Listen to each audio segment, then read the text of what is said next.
Greetings, non-feminist men and women everywhere on planet Earth. Today is Monday, November 9th, 2015. Welcome to episode number 70. 7 times 10, 70. Episode number 70 of the Vanguard Report. Guess what? I did not prepare any kind of an opening monologue today. That's all right. I'll just go over the 3 basic points again. It's always good to go over the 3 basic points again, right? Here at the Vanguard Report, it's all about 1, the question, what is feminism? 2, the question, where do we stand? And 3, the question, what is to be done? Yeah, number 1, you got to know what feminism is. If you're at war with something, you got to know your enemy. And you got to agree among yourselves on who the enemy is, right?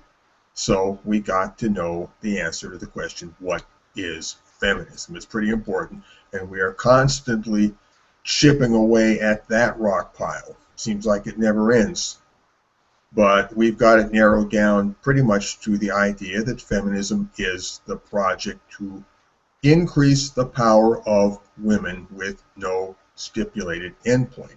And everything else you need to know about feminism spins off from that one point. It branches out from that one single central idea, that feminism is the project to increase the power of women with no stipulated endpoint, in effect, infinitely.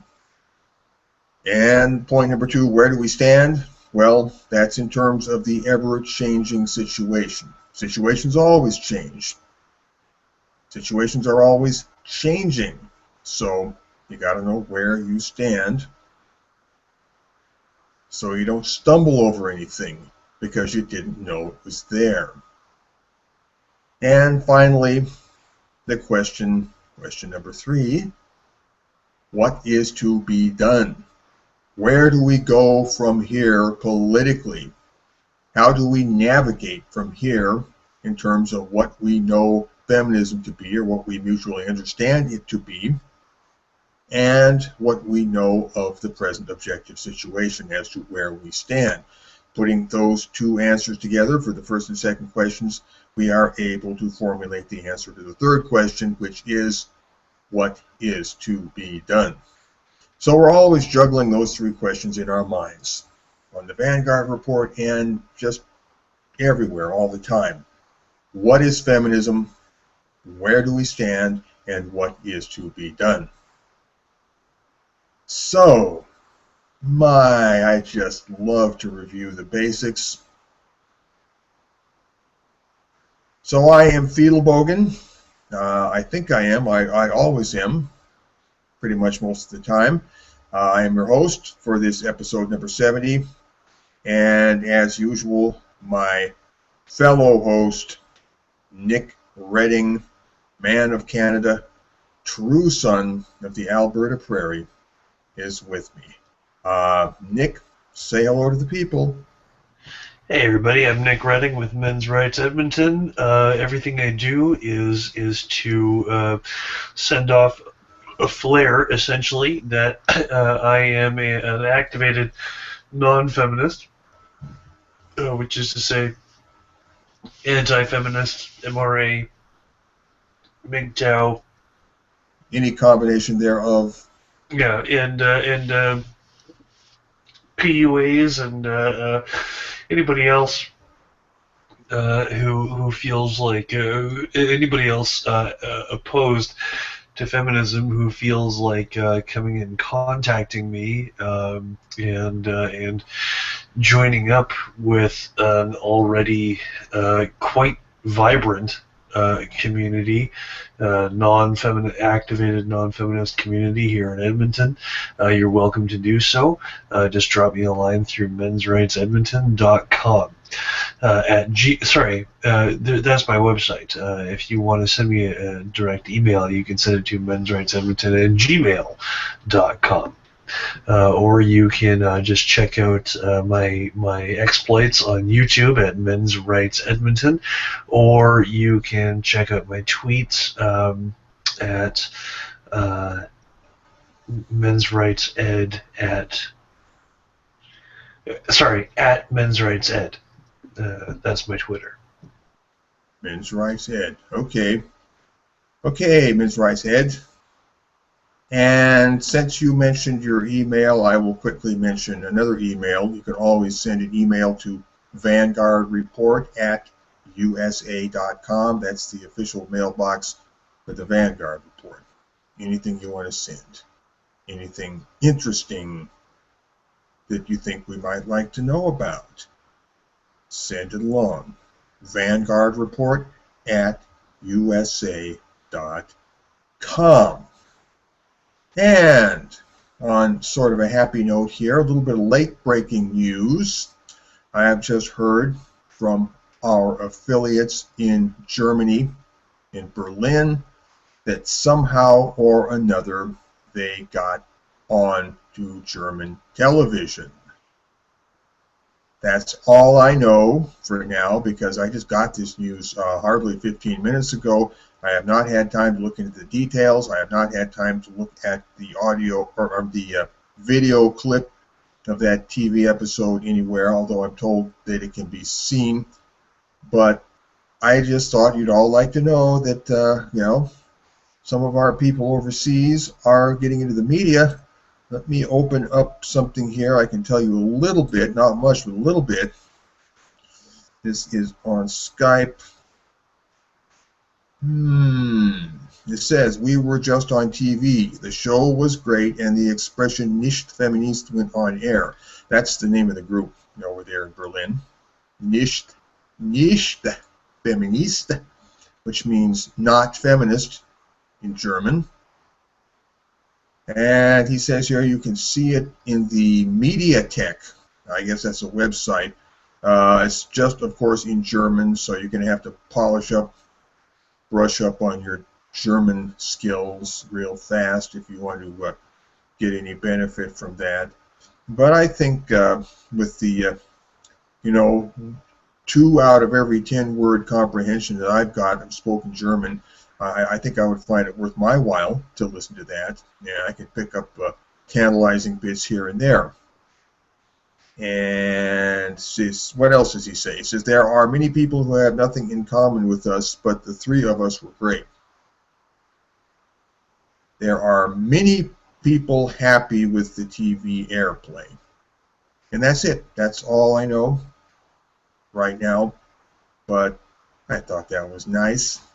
They've been working hard for some time now to get their gig going over there in Berlin and elsewhere in Germany. And I don't know.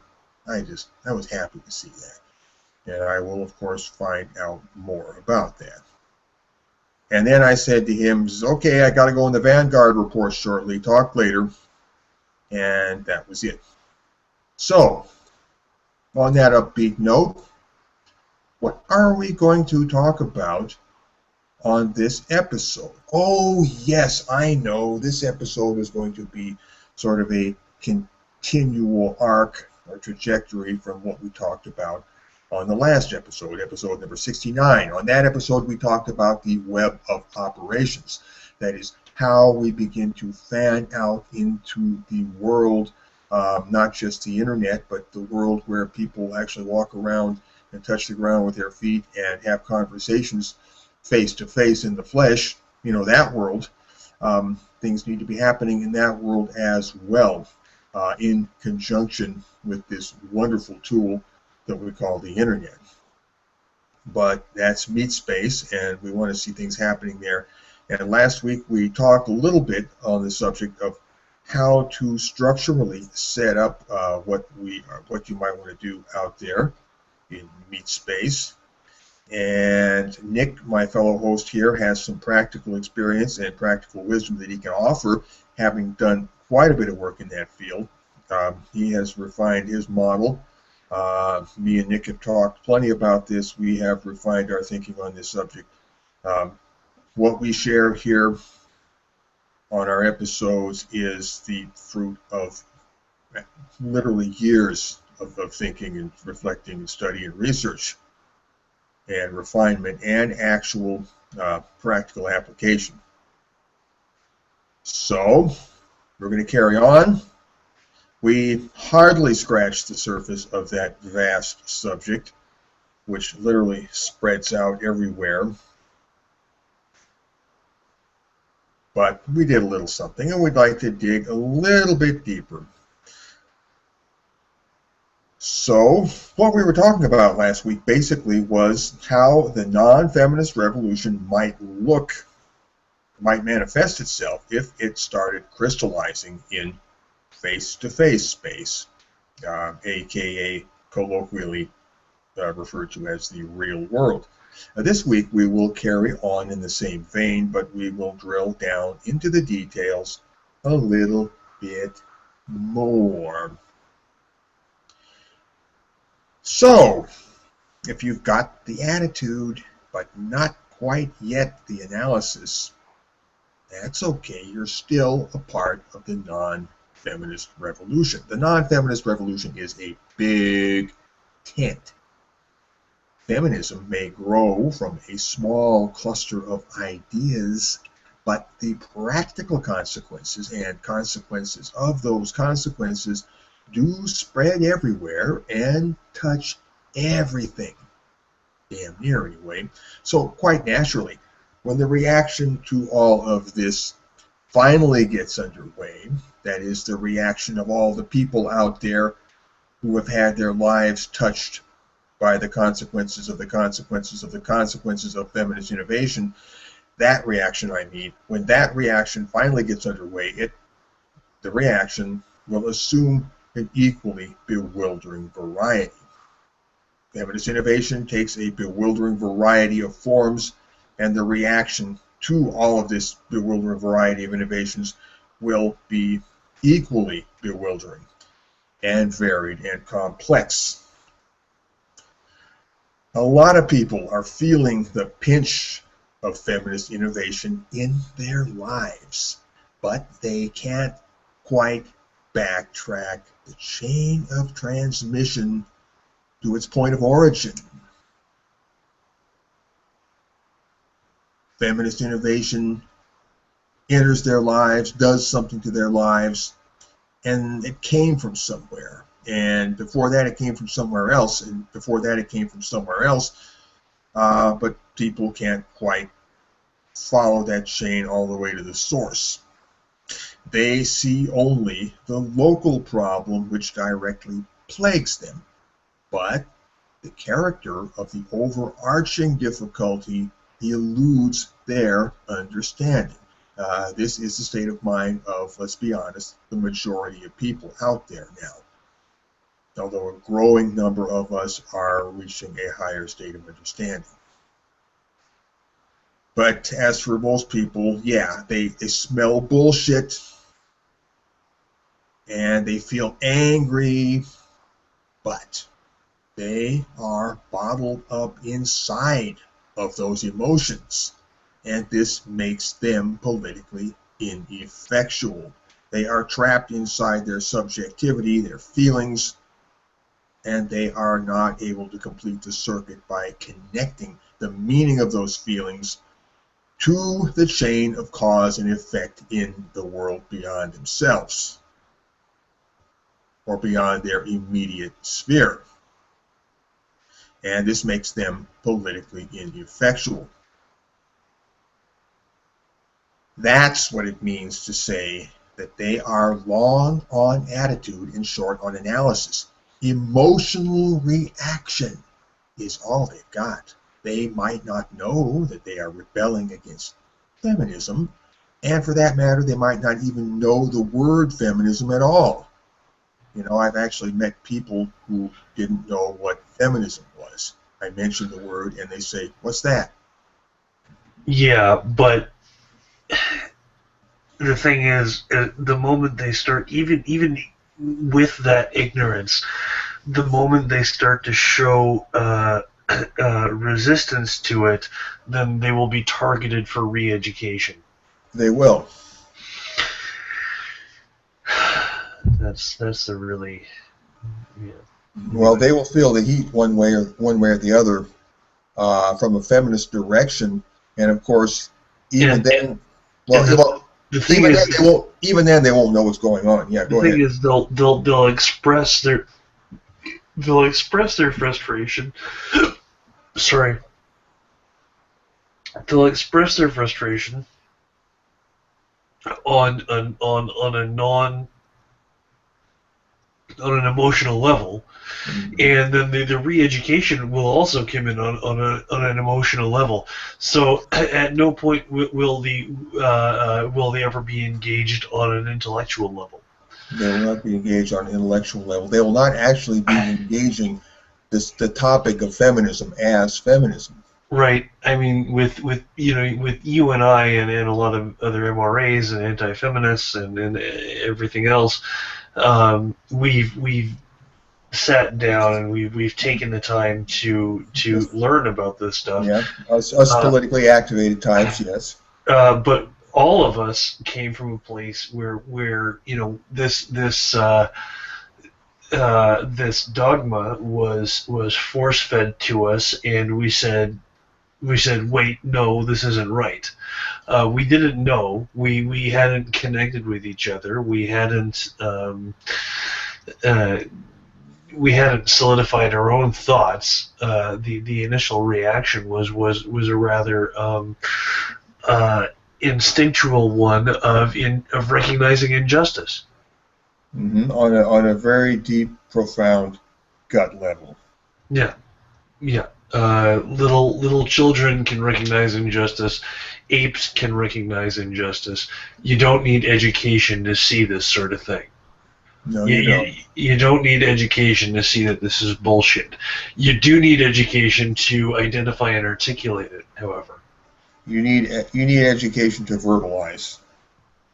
And you And need education to go up against the clever bastards who are educated and are foisting this stuff on you from their standpoint of education. yeah, They've got all the tricks at their disposal, the whole arsenal. yeah, yeah. They're very clever people. In some cases, they are more intelligent than you, but that For the does. time But being. For the time being. well, no, I mean, even in a more objective way, it's possible that some of them are more intelligent by whatever scale you want to measure intelligence. But I mean, being smart does not make you morally right. Does not make you a decent human being. You could be a genius and be a complete criminal. Yes, yes. But in You any can case, have an advanced a doctoral degree and be the worst crook who ever lived. oh, I'm familiar with that. It's a matter of you're part of the priesthood, the high priesthood of specialized knowledge, and the person with advanced academic education is in the same position over you as the mechanic down at the auto repair center who is fixing your car, who is diagnosing what's wrong with your car, troubleshooting it, and you're trusting that person to be honest with you and not charge you $500 for a $20 repair job. Yeah, Because, of course, you haven't got the mechanical know-how, and you're trusting that person. And it's just the same when you're dealing with any high priest of specialized knowledge. You're putting your faith in that person that they're not taking you for a ride. And in that respect, the high degree holding academic is no different than the crooked mechanic. I mean, potentially, at least. yeah. Except that the crooked mechanic isn't overcharging 5-year-olds. Well, no, I agree with the crooked mechanic on the universal scale of, shall we say, moral transgression. is a small fish. Compared to these people who are warping the lives of everybody, millions of people, on a vast scale. I mean, what the crooked mechanic can do is just limited. It's nothing. It's penny ante stuff compared to what a high, sophisticated, academic thought criminal, if you want to call him that, can do. Yeah, Nick, you were going to add something? Hello, Nick? Are you there?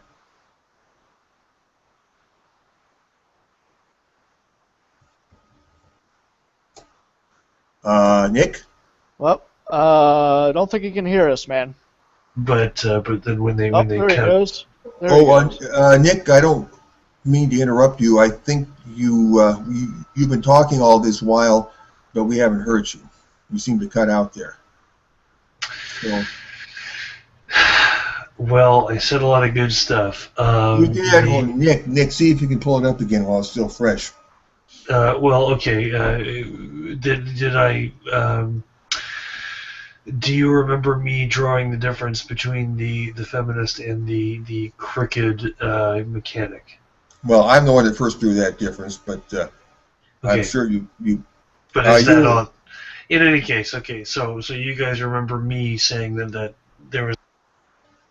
Oh, Nick, you went silent again. You cut out very abruptly. Can you hear me now? I can hear you now. Okay. The difference between the crooked mechanic and the feminist is that the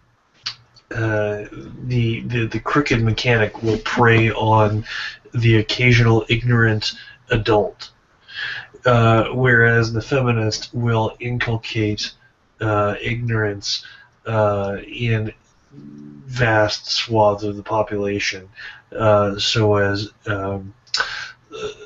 to prevent anyone from resisting her agenda. From being able to do anything about the wonderful lucrative racket that they're running. And this is the thing, is that they'll attack at the very base of thought, right? They won't stop.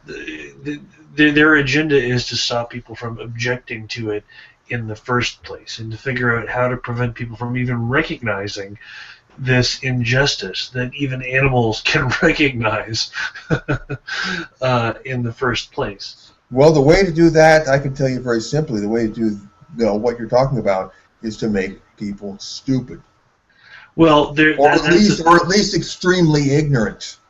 That's a big part of it. That's a big part of it. I would say the other part of it is to instruct people that this is justice, that the injustice that they are committing is in itself injustice. But the sexism little boys are experiencing down in grade school is actually anti-sexism in some way. That was my experience in 1993. When little boys would, again, when I was in third grade myself, when little boys would bring up the apparent sexism of the practices that we were experiencing, and we would say, wait a second, this sexism is directed towards us, then we would be told, no, the sexism, this is not sexism, this is correcting sexism, we are not perpetrating it. But go on with your opening spiel. I really have to go to the bathroom, so I'll be right back in a bit. All right. So,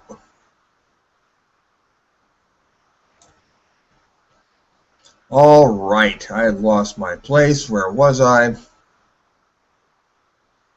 A lot of people are feeling the pinch of feminist innovation in their lives, but they can't quite backtrack the chain of transmission to its point of origin. They see only the local problem which directly plagues them, but the character of the overarching difficulty eludes their understanding. Yes, they smell bullshit, and yes, they feel angry, but they are bottled up inside of those emotions, and this makes them politically ineffectual. It's sort of like a dream that you might have sometimes, where you're throwing a punch at somebody and it feels like you're underwater and you can't effectively hit the guy. You never quite connect with them. You might have had those kind of dreams occasionally. Well, that's kind of what it's like to be in this bottled up state of emotional reaction to something that you cannot intellectually process. Okay, and of course the ineffectual punching, the emotional reaction. This is a manifestation of rebellion, of revolution in its nascent or incipient form, but it's ineffectual. The punch, metaphorically speaking, politically speaking, does not connect. It's politically ineffectual. And that's what it means to say that they are long on attitude and short on analysis. Emotional reaction is all they've got. They might not know that they are rebelling against feminism, and for that matter, they might not even know the word feminism itself at all, but they are kicking back against the feminist power structure. That's what they're doing in one way or another. And this makes them objectively, ipso facto, a part of the non-feminist revolution. They are putting out energy against feminism, even if they don't quite understand what they're doing, why the things that are happening to them are happening, and even if what they're doing is ineffectual, the fact that the energy is there, the fact that it's happening, is a sign of rebellion, insurgency, revolution in its early embryonic stages. And what's more, that is the target audience that you want to reach. The mistake that too many people make is expending their energy on people who are, for whatever reason, entirely willing to swallow the nonsense. Save those people for later. Attack what is weak. Cardinal rule in the art of war: attack what is weak. Yeah. Except I don't like it in that case, because you're not actually attacking those people. I don't want to. Yeah, I was going to say you're not attacking. You are attacking a weak point in the feminist power structure by reaching out to those people. Okay. Yeah, to be clear. My bad. That was a poor choice. That was a poor choice of words on my part. I take it back. To be clear, you're not attacking them, and they are not weak. They are people who are the people that you're trying to reach are people who. That's an area in which the feminist power structure is weakly defended. Maybe that's a better way of putting it. They're people who have come to this on their own. They've come to this by way of some freak accident, because feminism, being an ideology of control, controls absolutely everything. So everything it possibly can. I don't go so far as everything quite yet, although they're working on it. No, they are working on it, but the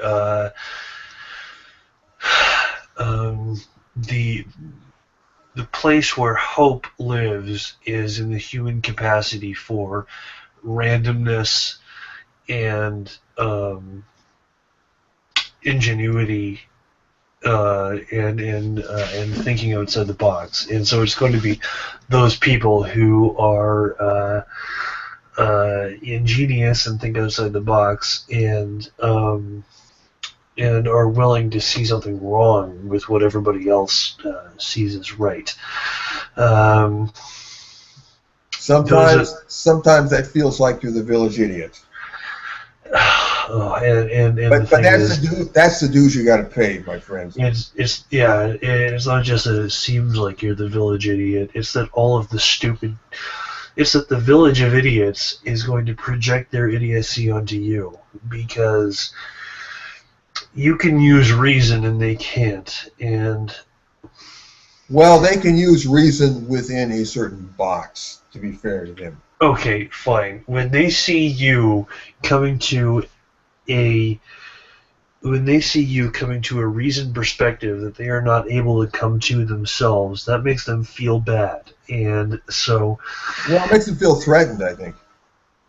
Yeah, it makes them feel threatened, and so that is what that's what inspires them. That is what Motivates them, yeah. motivates them to to adhere to the orthodox belief system, because when they go, this is my belief, well then they share the power of the orthodoxy, and so they get to smash anybody who made them feel stupid for not coming to a rational conclusion on their own. All right. Made them feel stupid for not coming to a rational conclusion on their own. Well, or in this case, probably better to say for not thinking outside of the box, for Yeah, abandoning reason at some point. yeah, yeah. There you go. And that's exactly it. When you demonstrate reason, you make them feel bad for being unreasonable. and Well, you secretly, let's dig a little deeper here, Nick. Let's dig a little deeper there. You are threatening their worldview. You're threatening their worldview. yeah, And but that's a big can of worms. I mean, they may not, they just feel it. They feel it. yeah, yeah, but again, their worldview. It sets off alarm bells for them. Yeah, but again, they adhere to that worldview only to be part of a group. That's it.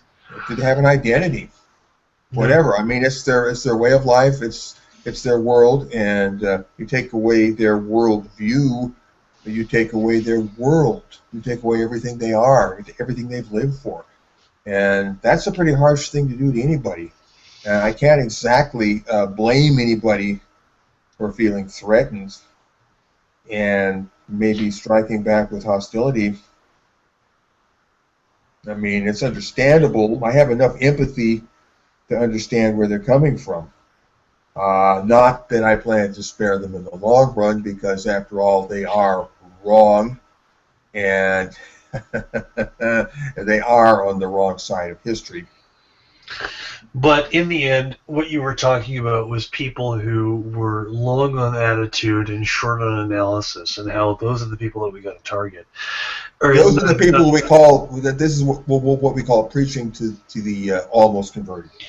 that's right. And all you have to do is simply contribute to the community that exists. Do what you can to let everybody and anybody know that this community exists, because through doing that, you will reach these people who are long on analysis and short on attitude. Sorry, long on attitude and short on, Yes. Yeah. on analysis. I apologize. Um, and do it in any way you can.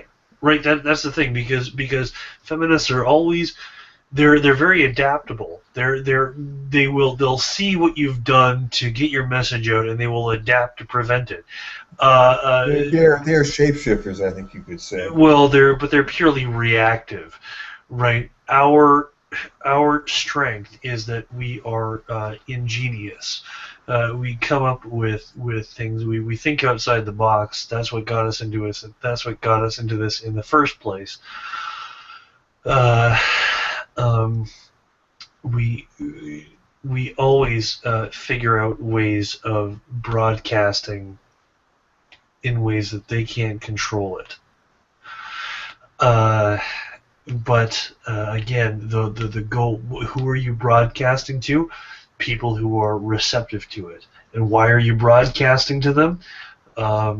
So that they can come back and meet you and hang out with you and hang out in your sector, your intellectual sector, and from there you can figure out on ways of winning more people over to your sector, the activated non-feminist sector, with the ultimate goal of dethroning feminism from a position of orthodoxy.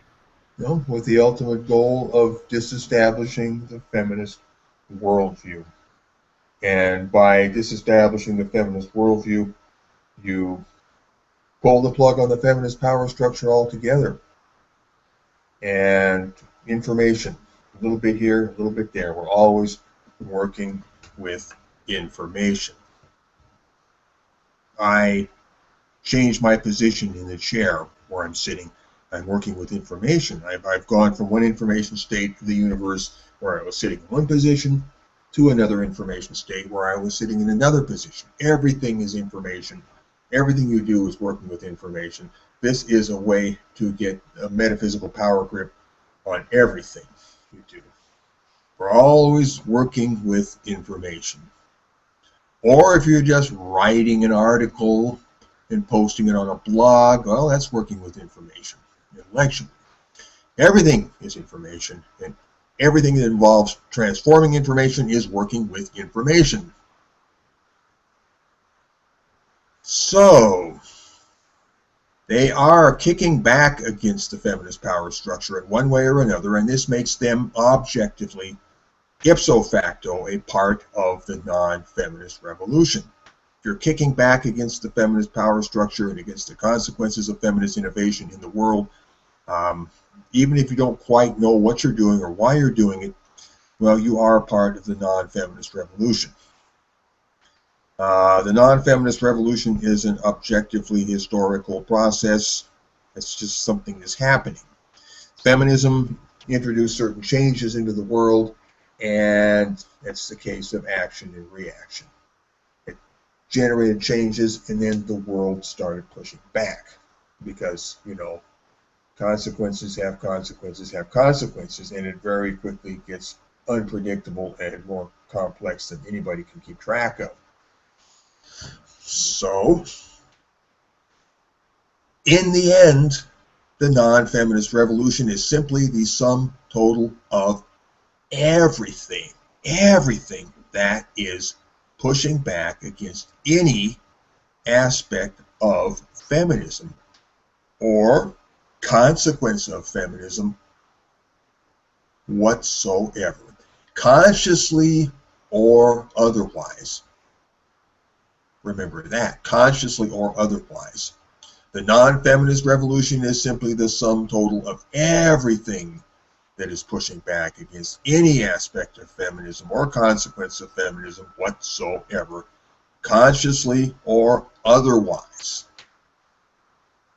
The non-feminist revolution is not a group, not a club, not an organization, not a movement, although it does involve lots of motion, but only the full aggregation of insurgencies. The full aggregation of insurgencies which feminist innovation has given rise to. All of it. Good, bad, ugly, indifferent, conscious or unconscious. Within the non-feminist revolution is something that we call the activated non-feminist sphere. And Nick, this is familiar territory. The activated non-feminist sphere.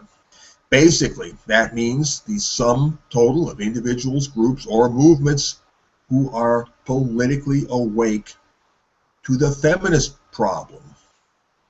The feminist problem. We have a problem in the world, and we call that problem the feminist problem. Folks, we have a feminist problem. What are we going to do about the feminist problem? The sum total of individuals, groups, or movements who are politically awake to the feminist problem and are attempting to do something about it, however slightly or modestly, but something, be it ever so humble. Last week, we talked about the web of operations, and we described how activated individuals could form local groups in local communities of any kind, however you define community, and address the feminist problem within those communities from a standpoint of local expertise. Nick lives in Edmonton, Canada. Nick is the local expert on matters pertaining to Edmonton, Canada. Nick knows a damn sight more about Edmonton than I do. Nick is the local expert on Edmonton. And he's also the local expert on subsectors or sub-aspects of Edmonton, Canada. So it is really the job of having the Men's Rights Edmonton project is something that should be in the hands of Nick rather than in the hands of myself. He's much better qualified for that work than I am. So we define every task we undertake as a form of working with information by spreading information in such a way that the feminist power structure in all of its extensions will be either openly exposed to critique and intellectual auditing or collaterally undermined by an attack upon its intellectual underpinnings. Here's a point to dwell upon a little bit. Openly exposed to critique and intellectual auditing. Well, last week we talked about the culture of critique, which is the thing that we intend to cultivate and propagate and turn into a cultural fixture, almost an institution, the culture of critique. That is the state of being in which people everywhere are not afraid to speak their minds about feminism very candidly, even if that involves saying things that aren't very nice about feminism. And nowadays, it's pretty hard to say things about feminism that are not nice. The reaction you get for saying not nice things about feminism is apt to be not nice. But with the culture of critique, everybody and his Uncle Fred is going to be speaking their mind about feminism. We want to make it perfectly acceptable and commonplace and easy for people to say what they want about feminism.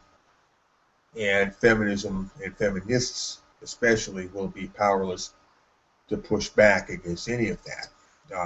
Once people become emboldened, once the numbers begin to grow and everybody starts coming out into the public square and saying what's on their mind, how can you stand up to a juggernaut like that? How can you stand up to an avalanche or a landslide like that? So the culture of critique. And within the culture of critique, there is the inner component known as the intellectual audit, or auditing, which is the more specialized part of the culture of critique. Unlike the critique in general, which is, shall we say, I don't know, common and folksy. The intellectual audit is something that occurs among the educated classes, the intelligentsia, academic people, and so on. Then they will then be in a position to launch their own critique of feminism from an academic perspective. So the intellectual audit is just the highbrow, sophisticated intellectual part of the culture of critique, and will involve people actually writing papers and writing books and all of that. The same amount of intellectual apparatus that has gone into the creation of the feminist power structure, an equal amount of apparatus and effort and energy will go into the intellectual audit of feminism, and slowly, bit by bit, deconstructing, examining, pressure testing all feminist claims and theories, which are henceforth open to question. Open season on all feminist ideology in any form. Nothing a feminist says that cannot be questioned, even including a feminist telling you that the sky is blue. That's my favorite little joke there. So that's the culture of critique and the intellectual audit. And these are the things we need to launch into the world. And I'm sharing these ideas here in order to put it out and plant the seed in people's brains. And in time, it will begin to crystallize and become real in the world. That's how this works. It's very metaphysical. Okay.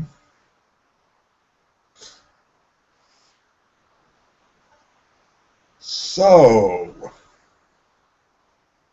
we define every task we undertake, did I read this yet, as a form of working with information, by spreading information in such a way that the feminist power structure in all of its extensions will be either openly exposed to critique and intellectual auditing, or collaterally undermined by an attack on its intellectual underpinnings. And collaterally undermined, that is where you get to have a lot of fun, because you get to attack feminism without even mentioning feminism by name. You don't attack feminism, you just attack some fact or some body of information that feminism critically depends upon, or critically is founded upon. And it's like kicking the props out from under the table. Okay, that is collaterally undermining feminism's information structure and helping to collapse the feminist worldview. That is precursory work. So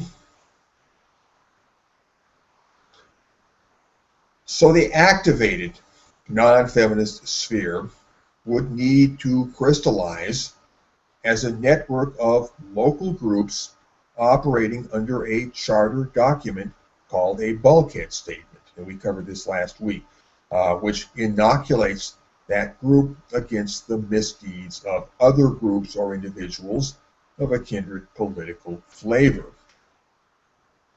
A clearly intoned commitment to non-violence is absolutely crucial and ought to be posted near the top of your statement, and ought to be iterated and reiterated quite frequently in any kind of public speaking or writing that you might do. You should harp pretty frequently upon that commitment to non-violence, because boy, they're going to try to accuse you of being a bunch of violent thugs. So you got to be constantly pushing back against that and staking your claim upon the territory of non-violence. And of course, they will still try to smear you. They'll still try to slander you, but you got to do what you can to roadblock them and make their job as difficult as possible. So, commitment to nonviolence, clearly stated in your bulkhead statement and reiterated continually in your public rhetoric of every kind. Now, it is up to you whether you choose to adopt a men's rights focus or a strict anti-feminist focus. Okay, there's two ways you can go. You can focus on men's rights, or you can focus on anti-feminism, just opposing feminism. Two different orientations, two different roads that lead to Rome, you might say. And there's reasons why we like to separate them, at least conceptually, and in terms of talking about them. Now, it's up to you whether you choose one or the other, but our advice would be that you pick one or the other.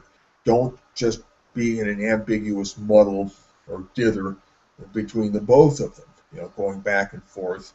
I mean, we've all done this. I've done this before I finally figured out that opposing feminism and advocating for men's rights, although those two things are the best of friends, they get along just as good as beer and pretzels, but still there is reason to sort of separate them in your minds and then think of them as different things, and begin to project them to the public as different things, and teach the public to perceive them as separate streams. And we'll get into the finer points of that later. So you ought to pick one or the other. You can pick a men's rights focus, or you can pick an anti-feminist focus. But whichever one you choose, your public rhetoric, speech, and writing ought to reflect that. Now, my personal bias is toward a strict anti-feminist focus. Why? Because it makes my life simple. And frankly, because I am fed up with nitwits who say, "You don't care about men, you're just anti-feminist." Well, I want to hit the permanent kill switch on that idiotic conversation. That's why I say, whenever I hear that, my quick knee-jerk response is to say, yeah, you're absolutely right. I don't care about men. I am just anti-feminist. Now shut up and go away. Okay? If we say that often enough, they'll get the point, and they'll realize that anti-feminism is a goal in itself, and that, yes, we do care about anti-feminism. When they try that trick, they say, you don't care about men, you're just anti-feminist. They're trying to control the conversation. They're trying to separate these two things, being opposed to feminism and being in favor of men. They're trying to split those two things off in order to make the entire revolution impotent and worthless and useless. They split those two things off. You're just anti-feminist. You're one of those bad people, and we'll push you way off into that corner there where all the other bad people go. And now we will talk about men's rights, and the feminists will come in here, and we'll all take over the conversation about men's rights and helping men. And yes, you know, feminism wants to help men too. So let's just have this conversation within feminism. We'll push those terrible anti-feminist people over there in the corner with Elliot Rodger and Mark Lepine and all the filthy misogynists, and see what they're doing there? See what they're doing there? You can't separate anti-feminism from helping men. Those two things are linked, indissolubly linked. They are one and the same. You can't separate helping men from going after feminism, from opposing feminism.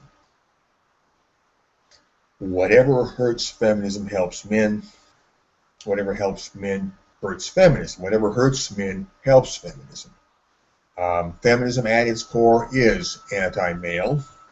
It cannot be understood coherently in any other way. It just doesn't make sense. It doesn't scan. It doesn't parse correctly any other way. So you can't separate helping men from hurting feminism. And a lot of people want to separate those things. Even people on the non-feminist side, amazingly, want to separate attacking feminism from helping men. But you can't do it. This revolution requires a unified vision and a unified field theory. That's it. Anti-feminism and helping men, same difference. So, however, I don't know if I'm making this clear or not, but there is good reason to separate the two things, not because they are separate, but to simply separate them in a conceptual way in the public mind. You need to keep alive the conversation about feminism. When they try to put a stigma on anti-feminism, what they're really trying to do, the more subtle truth is that they are trying to shut down the conversation about feminism altogether. We've talked about this before. They don't want feminism itself to be the subject of conversation. They will talk around feminism. They will talk within the mental apparatus of feminism, but feminism qua feminism, feminism as a subject does not come up for analysis. That's like pulling a plant up by the root out of the soil.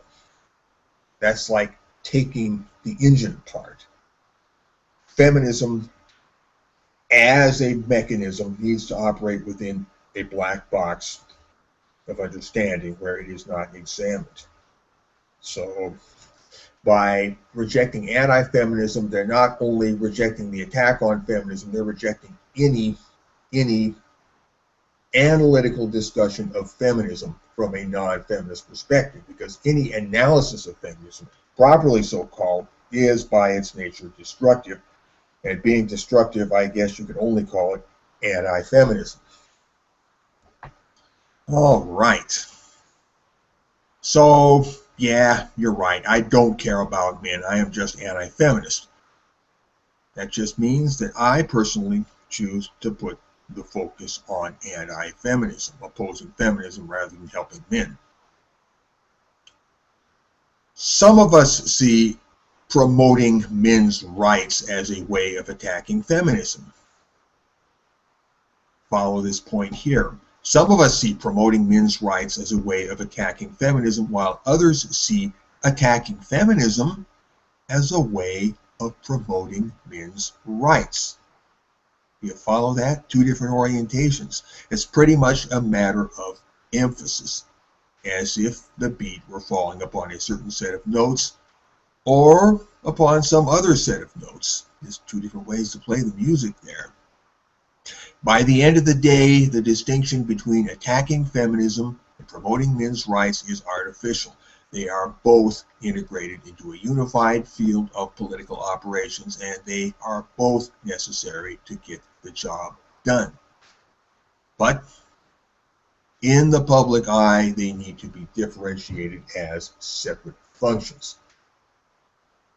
And I have not come close to doing an adequate job here of explaining why that is so.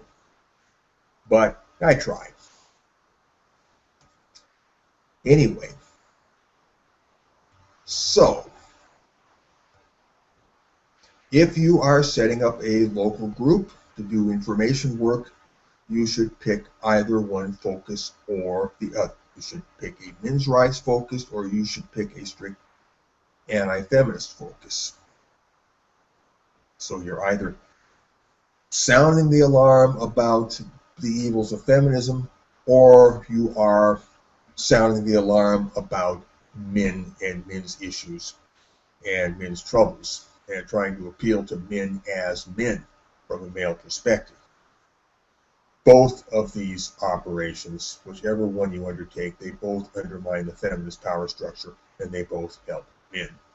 But there needs to be this separation of functions in the public eye. That's important, in the public eye. So you should pick either one or the other, but personally, as I suggested, I'd like to see you pick the anti-feminist focus because that's my focus. Now, before I go on, Nick, anything you want to say?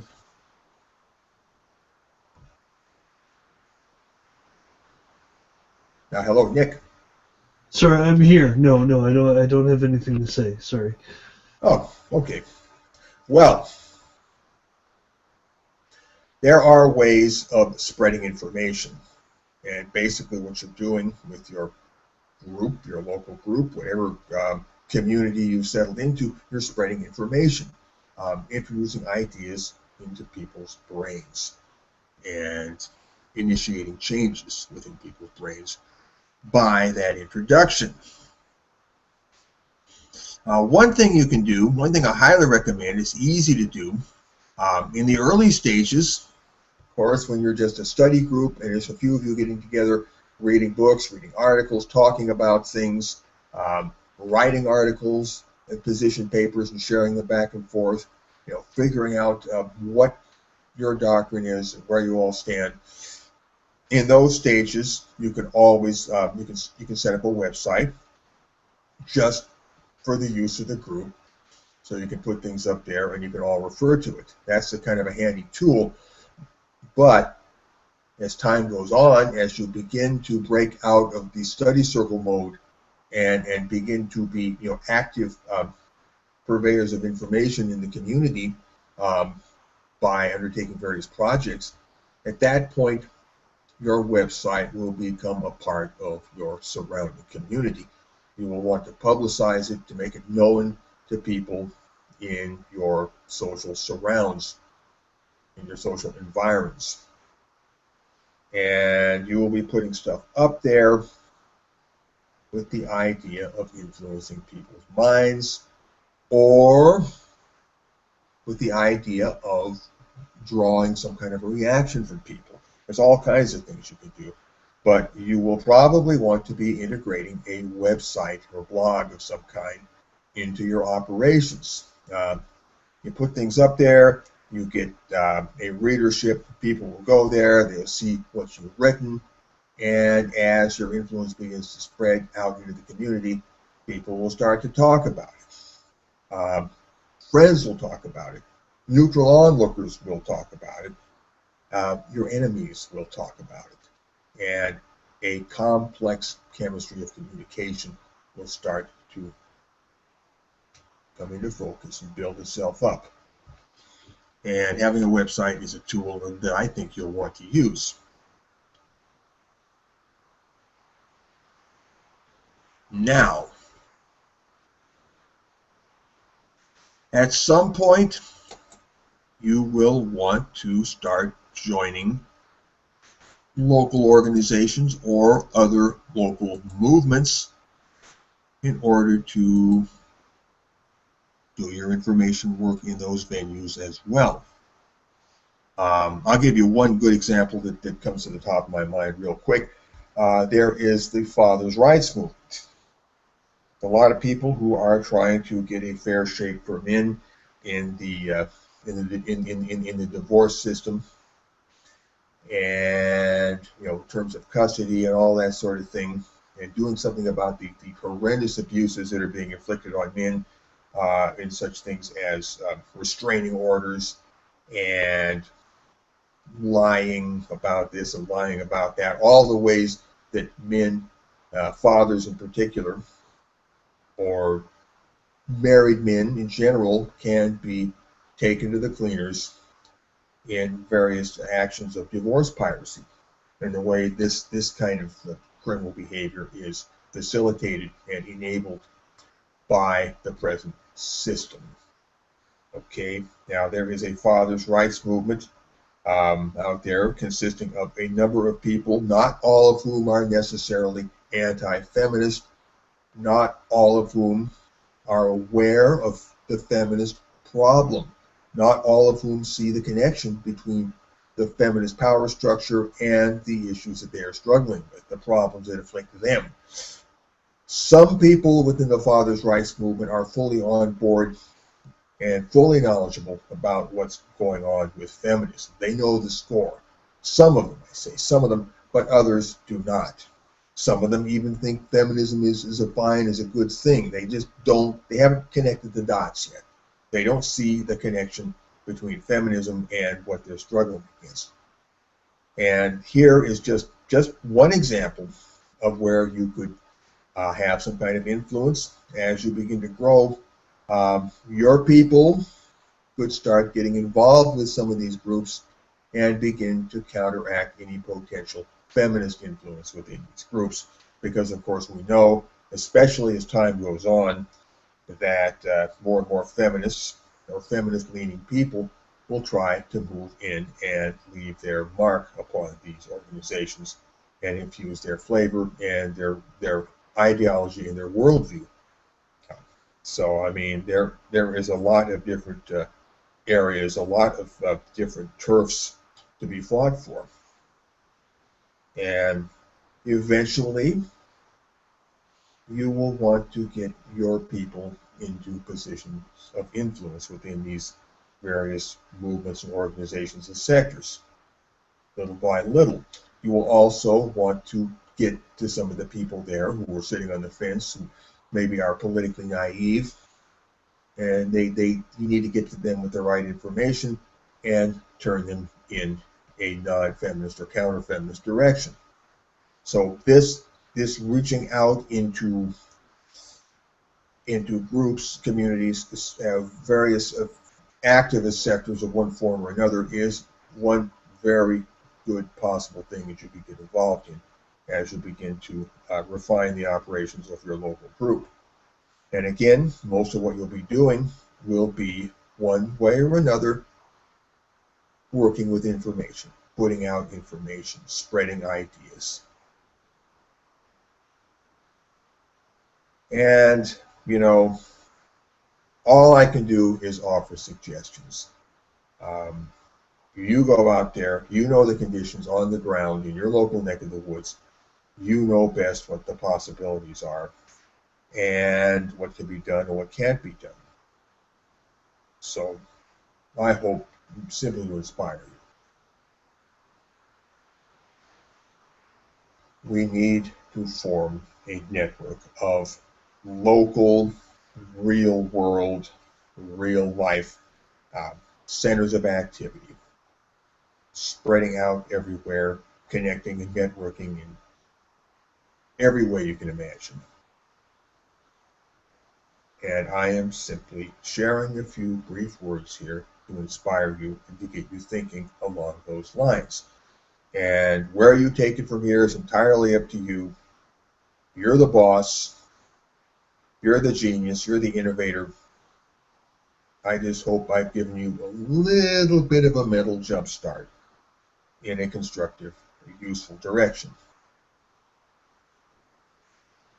And I think that wraps up my little speech for now. I'm sure I could say more, but let's move on. Talk about some of these links that we posted, unless, Nick, you want to say anything in conclusion before we move on?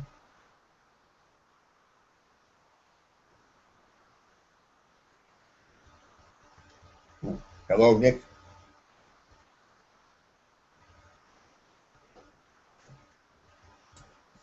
Oh, looks like he might be muted there. Let me see what I can do with that. All right, Nick is unmuted.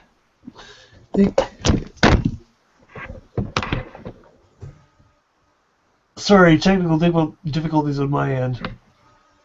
Well, that happens, unfortunately. Anyway, before we move on, I just wondered if there are any famous last words you'd like to add before we move on to the discussing some of the news items for the week. No, just go on. Very well. So,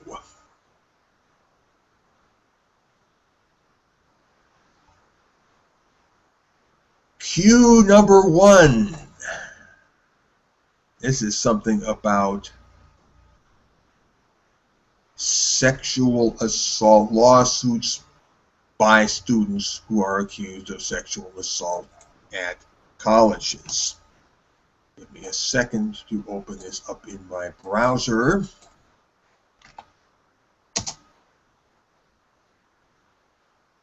This is from InsideHigherEd.com. Students suspended or expelled over allegations of sexual assault rarely succeed in lawsuits against the institutions that punish them. That is starting to change. Well, it's about time. November 5th, 2015.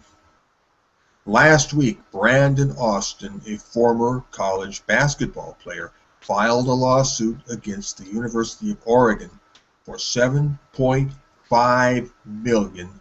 Wow. Arguing that administrators there violated his rights when they suspended him over his alleged involvement in a gang rape. Austin was able to transfer to a community college and play basketball there last season, but has since left to, so far unsuccessfully, pursue a professional basketball career. In the lawsuit, Austin claims that the punishment caused him emotional distress and lessened his chances of one day playing in the National Basketball Association. You know, I'll bet it really did cause him emotional distress. Somehow I doubt that he's just making that up. Anyway, his case joins more than 50 other pending lawsuits filed by men who say they were unfairly kicked off campus after being accused of sexual assault. More than 50 other pending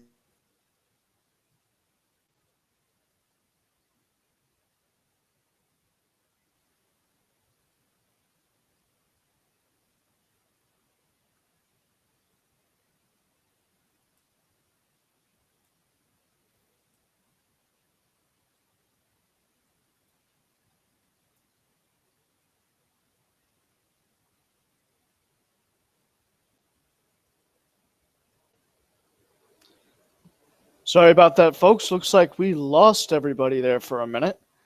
Um, I'm back. I'm back. I don't know what the hell happened with everybody. I have no idea either. Everyone just sort of dropped. So hopefully Fetal Bogan will be back soon. We'll see. Well, it is 6:09 p.m. Could you maybe bring me up to speed on what Fetal Bogan was talking about there? Give me just a second here, because I've been having difficulties all night as well. This has been a really weird show for us. Sorry about this, folks. Give me just a second.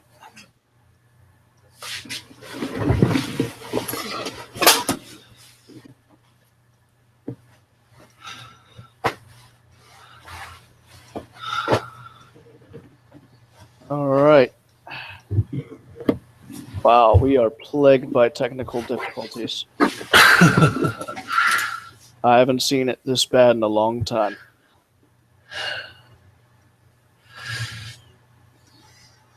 Well, is it possible to call it a day?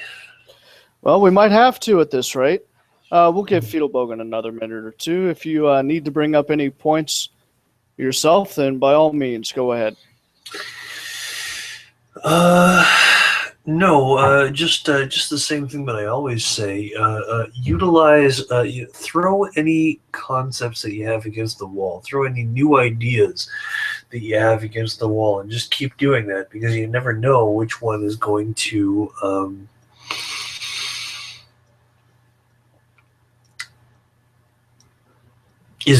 take root. You never know which one is going to have a serious reaction.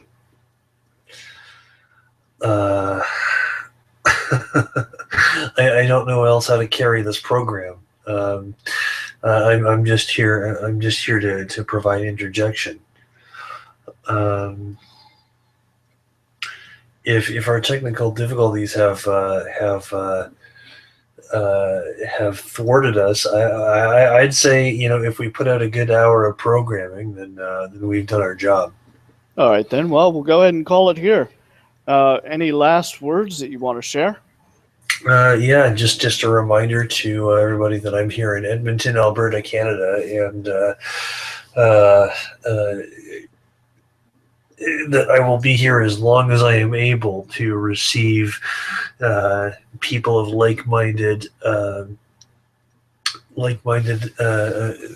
like mind when it comes to feminism and the state of gender politics today. And I'm here just to put you in touch with other people who agree with you or have similar sympathies. So that's about it. All right, folks. Well, we're going to go ahead and end it the way Fetal Bogan would want it ended. Always remember, feminism is what we say it is. Good night, folks.